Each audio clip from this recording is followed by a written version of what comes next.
2 people died and 4 more were injured after a fire broke out in a residential building in Keelung Wednesday evening. Investigators discovered that there was clutter piled to the ceiling in the apartment where the fire broke out, which impeded rescue efforts. A man that was killed was Chan Neng-chieh, a squad leader of Keelung Fire Department's Renai branch. He re-entered the building for a 3rd time to rescue a woman trapped under debris.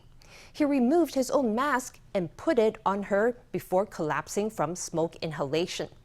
Let's find out more about this heroic firefighter and how the fire started.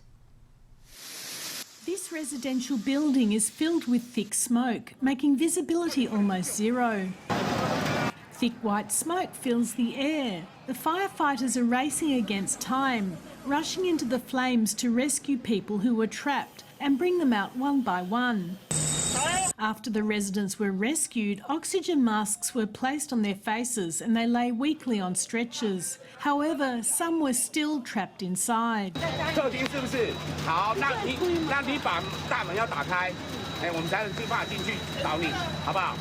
The woman's eyes were red with tears and she didn't know what to do because the fire had started in her home and her 33-year-old daughter was still inside.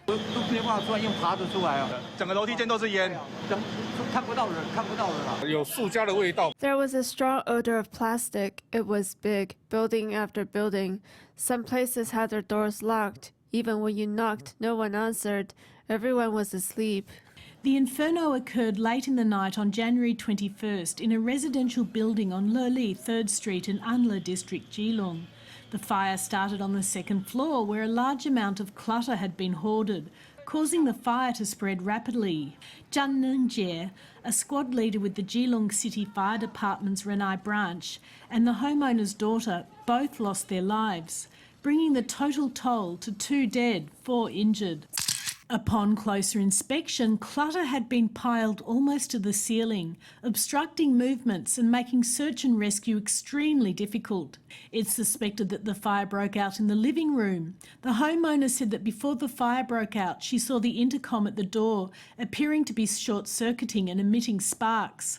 After the fire was extinguished, fire investigators found that even more than 10 hours later, residual voltage of 90 volts was still detected in the walls. They suspect that the fire caused internal wiring to melt and short-circuit, or that the issue stemmed from the building's shared electrical lines. As a result, the walls became electrically charged, turning the walls into an invisible killer that rescue personnel could not see. One firefighter was injured after being electrocuted. This is the first large-scale fire we've encountered in our community in over 30 years. The apartment where the fire started had an extreme amount of piles of clutter. The homeowner, a mother, is quite old, and perhaps because everyone's health wasn't completely okay, they piled up clothes and other miscellaneous items.